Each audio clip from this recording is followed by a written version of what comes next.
多谢玉杰来看政治新闻。准总统赖清德520要上任嘛，最近呢开始咧朝内阁人事问题伫找人，台面上被点名林佳龙，这个郑丽君以及呢这个杜英台等人，拢被问到讲相关的问题，叶问呢拢真低调。听讲为了防止消息走漏出去，连被定询的对象拢被提醒讲一定要保密。 即嘛是风声讲上紧，伫3月底进前，新的这个行政院长人选地当明朗，是讲面对调小野大的局面，到这个民进党立委讲，新任的行政院长的人选，除了讲这个身段要有够软以外，熟悉政务，甲袂当呢挡住南北攻势，嘛是一个真重要的条件。2024。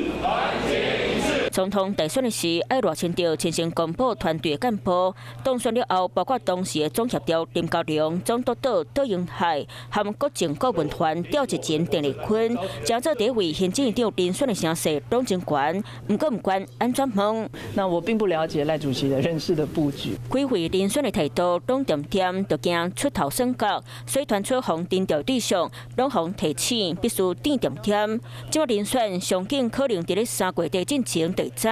毕竟当年蔡总统就任进前，同款嘛是伫咧3月公布新任各界人选，但各界确定4月内阁团队有机会地当伫咧520交接。 要筹组出符合社会期待，那也超越政党，而且在专业性、能力性上都非常的卓越的一个团队。就是希望会当超越党派，毕竟面对调下摇大的局面，新任各界先单大帮扶落汤，避免调野对立，嘛有利推动政府。另外一方面，面对调野公防的炮火，嘛要失手，所以有一定政治经验的林佳龙、杜英台、郑文灿，因都防点名有在调阻挡在野党的攻势。另外，嘛要加强 和少年世代沟通，并引爆新政策。党内也规划要在3月到4月的时候，陆续来举办青年的论坛，包含面对党内的这个年轻党公职的部分，以及公开的北中南的青年论坛场次，将年轻人对于社会改革的意见纳入到民进党内。